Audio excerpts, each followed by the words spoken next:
Content warning for profanity, body horror, and horror elements.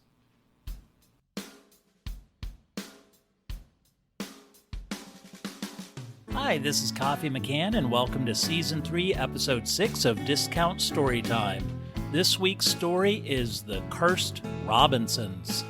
Also, just a little side note, we are having a thunderstorm while I am recording this, so you may hear nervous dog and cat in the background walking back and forth.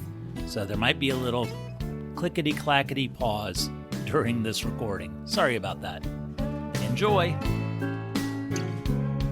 Ye old-timey village of Whispering Whispers was a pleasant place, with beautifully manicured lawns and houses made of brick and stone and wood, and at one point cotton candy, but that turned out to be a bad idea after the first rainstorm.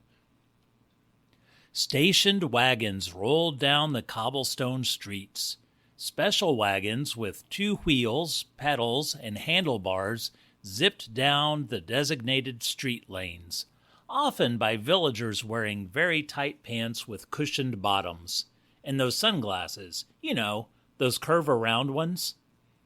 The village elders met at a local morning tavern that sold hot beverages made with magic roasted beans that gave everyone special powers, if jitters was a special power. The shopkeepers welcomed yon travelers to peruse their goods and wares, as long as they wore tunics and shoes per health code.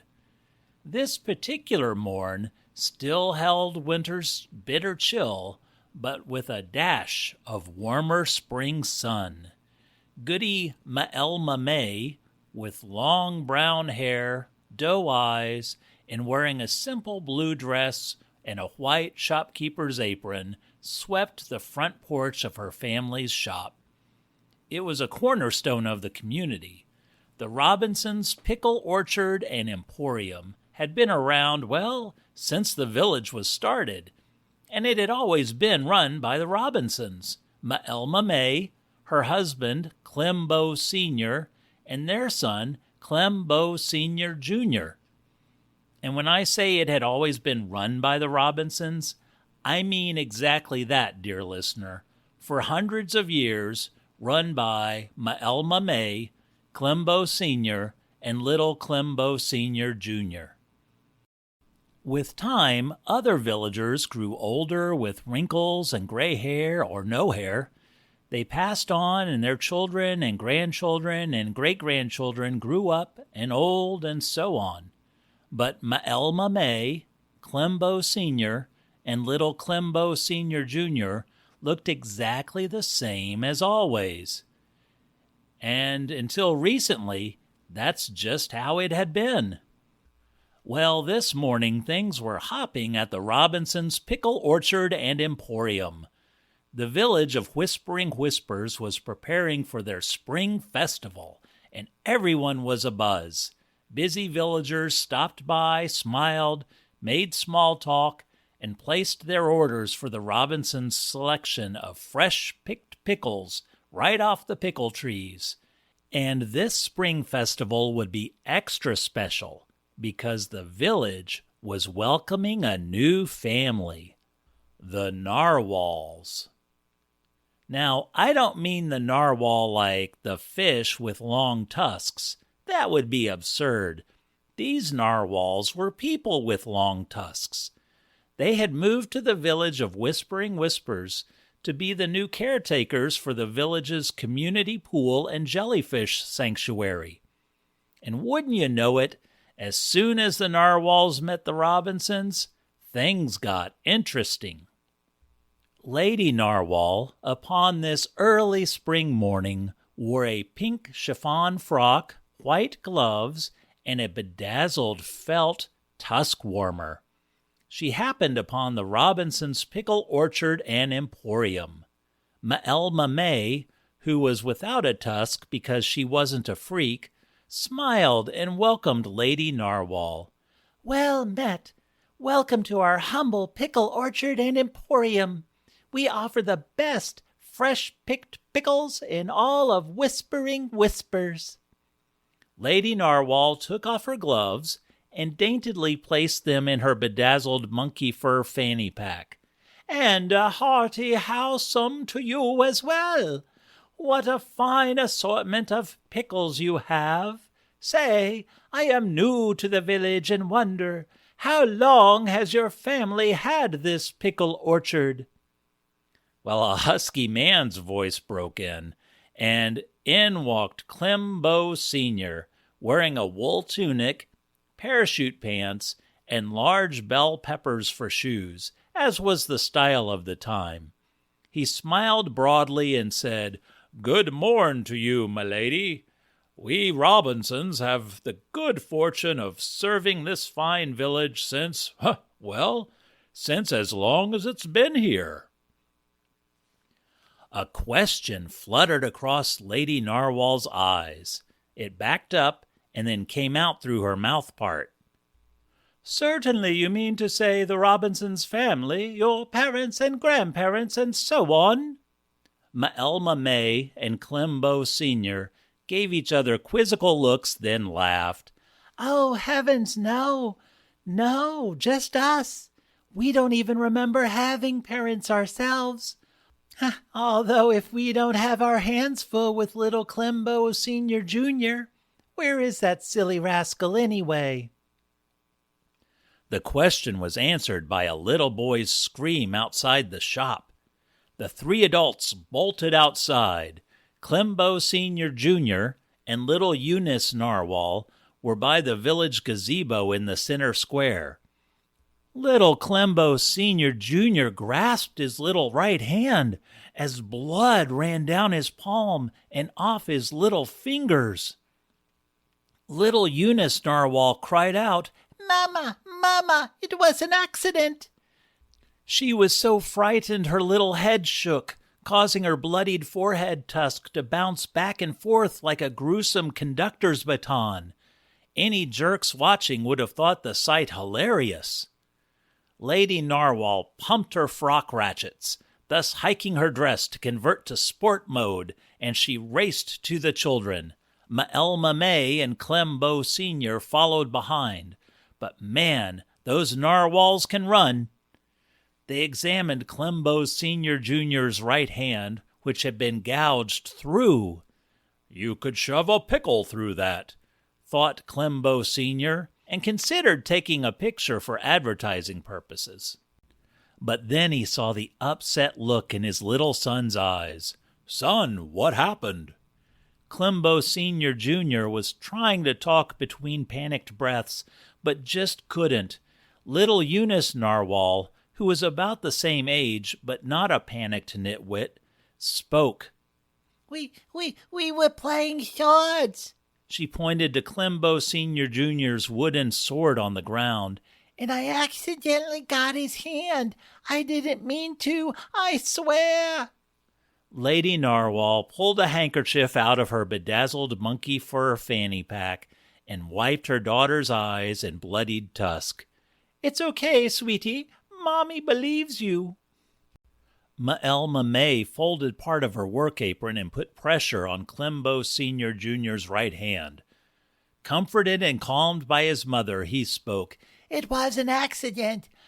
I was reaching to see if I could push her tusk away and got my hand poked. She didn't mean it." After a while, both children calmed and parents sorted things out, as usually happens. Hands and eyes and that freakish tusk were cleaned off. Lady Narwhal said, "Although it was an accident, I'm sorry you got hurt, little Clembo Sr. Jr., and I'd like to make it up to you all. Please accept my offer to host dinner tomorrow evening. We are new to the village and would love to get to know you." M'Elma May and Clembo Sr. smiled. "Why, that would be lovely. We would love to. What can we bring?" "Oh, don't go through any trouble. You're our guests. How about a nice pickle rhubarb pie?" Everyone smiled, for it was no secret that M'Elma May made the best pickle rhubarb pie in the whole village. Lady Narwhal smiled and said, "Deal. and shook hands with Elma May. Then little Eunice Narwhal copied her mother, as annoying children do, said, "Heel," and held out her right hand to shake with little Clembo Sr. Jr. It was then that Lady Narwhal noticed the little boy's right hand was already healed. That next evening at Narwhal Manor, Lord Narwhal, who was also not a fish, but a weird-ass human with a tusk, along with Lady Narwhal and little Eunice Narwhal, greeted the Robinsons for dinner. As promised, Elma May brought her a freshly baked pickle rhubarb pie and a big tub of mayonnaise for dippin'. Graham, the butler, took them with his white-gloved hands and carefully carried them to the kitchen for dessert. Narwhal Mansion was much like any other large mansion decorated by Narwhal folk, so I shan't go into the details describing the interior. I mean, you get the idea. If you've seen one Narwhal Mansion, you've pretty much seen them all. The Robinsons were led to the drawing room and entertained by a harpsichord playing cat. Then everyone went to the dining hall. At dinner, they dined on the best olive loaf salad, olive loaf and deviled ham pudding calzones, and the best braised olive loaf the Robinsons ever had, along with sparkling olive loaf juice to sip. Refreshing. Lord Narwhal was curious about the Robinsons' family history. Curious and a bit concerned. "I do say, Lady Narwhal informed me, excuse me." Lord Narwhal had gotten a chunk of olive loaf stuck on his big-ass weird tusk and had trouble removing it. "Graham! Oh, Graham! Graham, it's happened again." "Very good, sir," called Graham from the other room. He came in and deftly removed the offending loaf. "Anything else, sir?" "No, Graham, thank you. As I was saying, oh, God damn it, Graham! Graham! Grammy! I'm on my way. Gramster!" He yelled back, having now impaled a dinner roll on his tusk.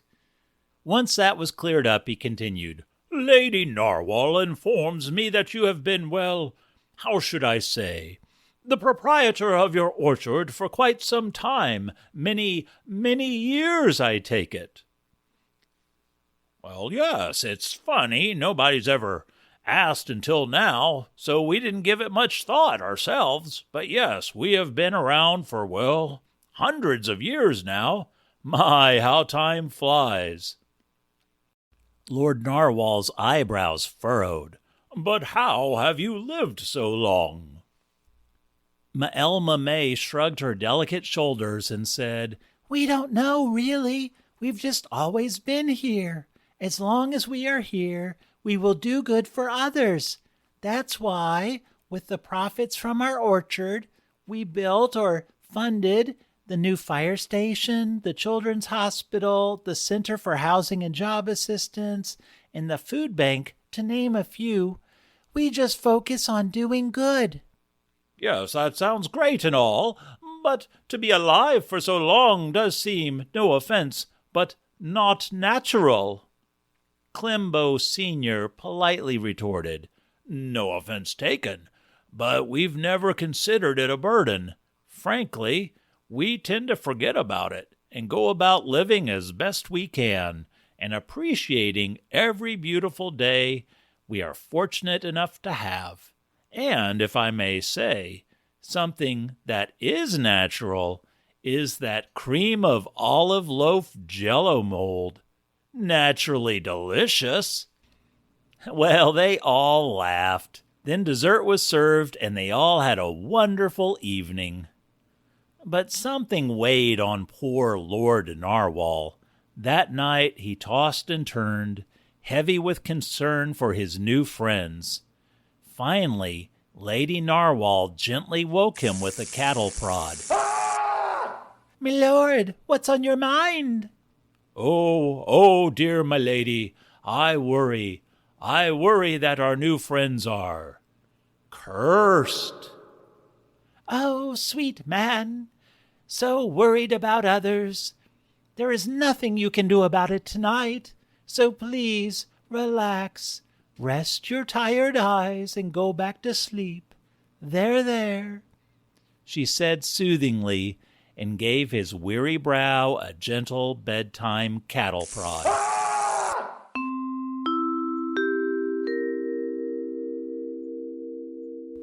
That next day, Lord Narwhal met with the village elders in the morning tavern and drank the magic bean juice of jitters. He told the elders his concerns, that it simply wasn't natural for the poor Robinson family to live that long. It had to be a curse, because he was not aware of anything else it could be. And curses, all curses are bad. I mean, that's why they're called curses. After all, how long have you known the Robinsons? He asked. Well, since I was a little boy, said Elder Elmer. And? Have they changed one bit? Gotten any older? So much as a wrinkle or a gray hair? Well, now that you mention it, no. Why, that does seem a bit odd now that I think of it. The elders nodded in agreement. What do you think it is? My friends, I am worried that that poor family is cursed. The elders were shocked. How could it be? How could it be that this family, known to all their whole lives, who spent every day smiling and living their lives to their blissful fullest, had been cursed this whole time? A curse! A curse! Oh, that's horrible! What can we do? Lord Narwhal set his eyes and grinned. God damn it! Graham! Oh, Graham! It happened again! As part of a bagel stuck in Lord Narwhal's tusk. Graham, who was enjoying a beverage and the morning paper on the other side of the morning tavern, said, Right away, sir, and removed the offending bagel. Lord Narwhal set his eyes in grim determination. I don't know yet, but I assure you I will find a way to end their terrible curse. Well, listeners, days and weeks passed, and the village of Whispering Whispers Spring Festival was almost here. The Robinsons had spent that time like they had spent all their time, preparing for the festivities, raising their pickle trees, and helping their fellow villagers. Aw, heck, even little Clembo Sr. Jr. helped his papa fix a leaking roof on the nursing home, all for the payment of knowing those dear elderly residents were comfortable. And Lord Narwhal had not forgotten his promise to help either. Being a studious fellow, he pored through wiki scrolls on foul curses. He even went to the community library, recently remodeled with funding by the Robinsons. And in there he found it, a practical guide to lifting curses. The book was in Ye Old Library section CXXXIII. Lord Narwhal, being a great and caring man, stayed up late, night after night, studying this tome until he found the counterspell that would lift the Robinsons' cruel curse. A tear ran down his lordly cheek as he thought of that poor cursed family, probably sleeping soundly at that moment, after a fulfilling day of joy in a life that had gone on for all too long. I will save you, my friends. I swear it.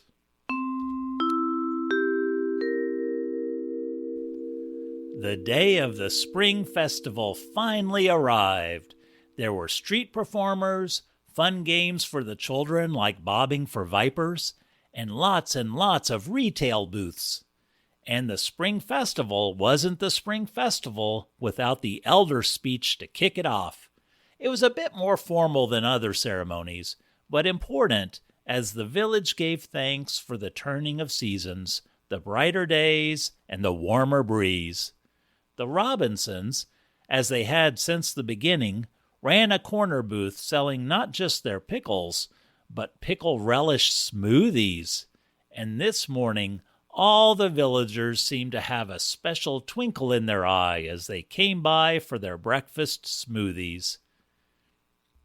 "Thank you and happy spring festival, Miss Heed," said little Clembo Sr. Jr. as he handed Miss Heed, the schoolmarm, a cup brimming with thick clumps of warm pickle relish and melted butter. "Well, thank you, Clembo Sr. Jr., and let's just say I hope you enjoy your special spring festival today, too." She winked at him and walked off. "That was so sweet, but every day is a special day with hearts filled with love," said Elma May, pouring chocolate magic shell on frozen pickle spears. "Say, hon, look over there at who's with the elders," said Clembo Sr. In the middle of the village square, standing in the village gazebo, was the usual group of village elders who gave the opening speeches. But not just the elders. Lord Narwhal, Lady Narwhal, and even little Eunice Narwhal stood there smiling and proud. They caught Clembo Sr. looking over and smiled and waved. "Well, are they giving a speech as well? Well, that's wonderful. The Narwhals have really fit in nicely."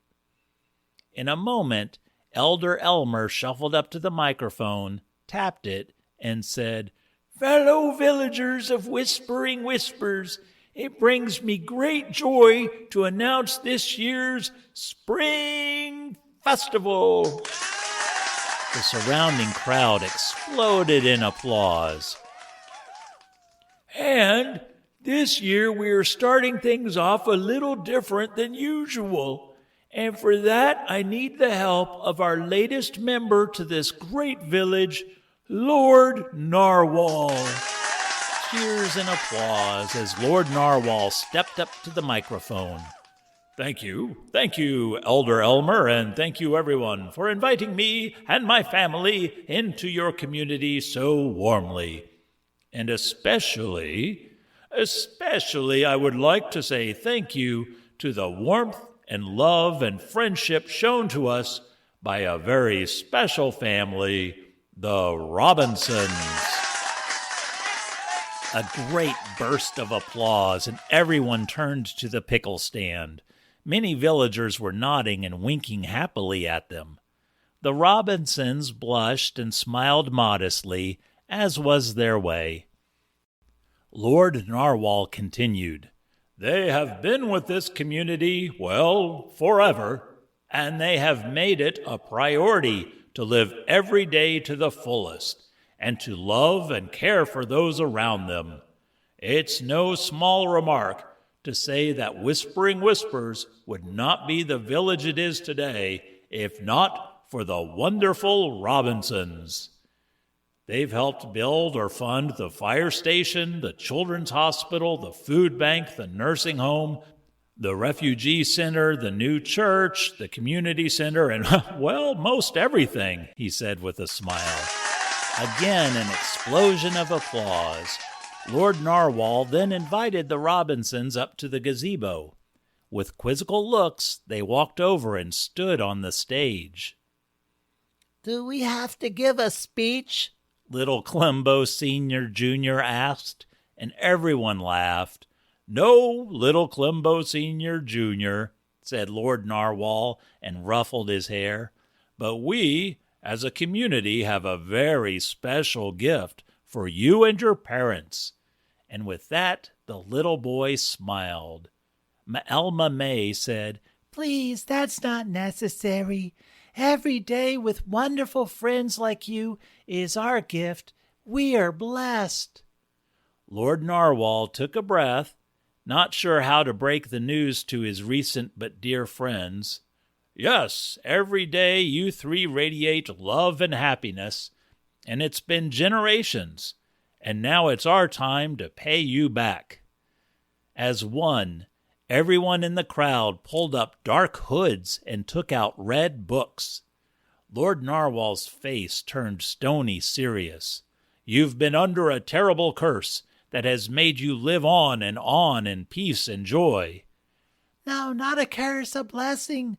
We've never felt—" "It's okay. We know what's best for you. I know what's best for you. And as a way of thanking you for all you have done, we are going to lift this terrible curse of eternal bliss." "Wait, what?" asked Clembo Sr. "All curses are terrible, and this one, this evil curse placed upon you, has made it that you never get sick. You wake each day feeling joy in your spirit. You find meaning in everything you do." And, broken-hearted to think of his poor friends like this, he said, "It never ends, does it, my friends? The happiness." Elma May cocked her head and pulled her son close. What?" But Lord Narwhal paid no heed. He knew what was best for them, for they were clearly cursed. How could cursed people know what's best for themselves? He turned to the crowd and shouted, "Now!" And as one, the crowd began chanting in some strange language. The sky darkened, and a cold wind, colder than any winter blast, blew through the village. Lightning and thunder crashed and rolled. "It will be over soon, my friends. No need to thank me." The wonderful town of Whispering Whispers poured their hearts into reading the counterspell to help free the Robinsons. Little Clembo Sr. Jr. cried out, "Stop it, please!" But his little voice wasn't right. Elma May cried out, but her throat was weak and hoarse. Her flawless porcelain skin thinned and wrinkled before her eyes. Clembo Sr. watched his skin do the same, with liver spots blooming everywhere. Little Clembo Sr. Jr. felt something spinning around his face in the wind.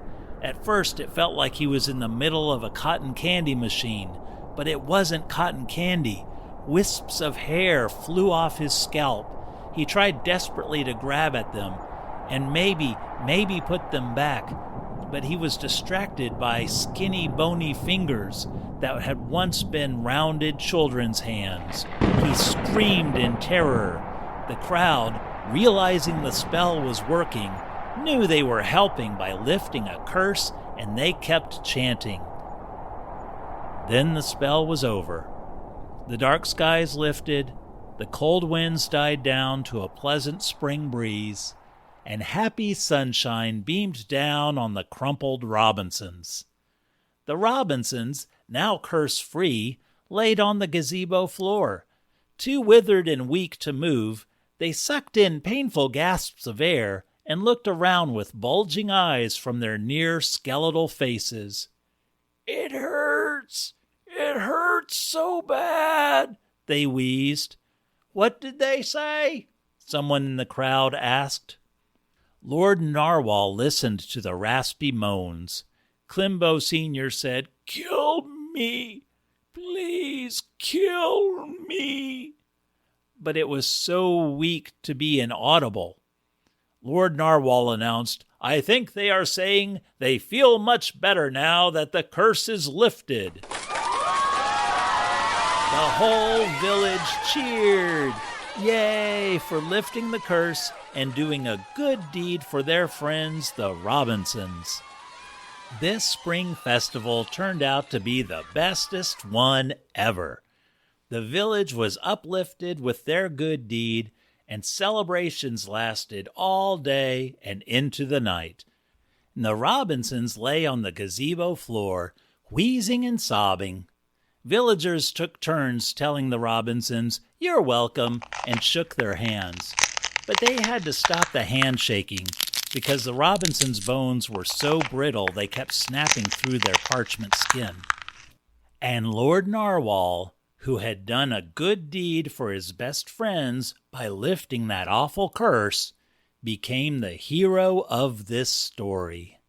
The end. A discount story time, discount idea. Do naked maniacs have nightmares about being clothed and prepared for exams? No narwhals were harmed in the making of this episode. Thank you for listening. I hope you enjoyed The Cursed Robinsons. Our story next week is called The Fall of Stumbly. And will our hero, Stumbly, make a splash at the circus? Well, subscribe so you can find out. And until next time, please be super duper kind to yourself, play nice with others, and get that laughter out there. Remember to laugh. Bye.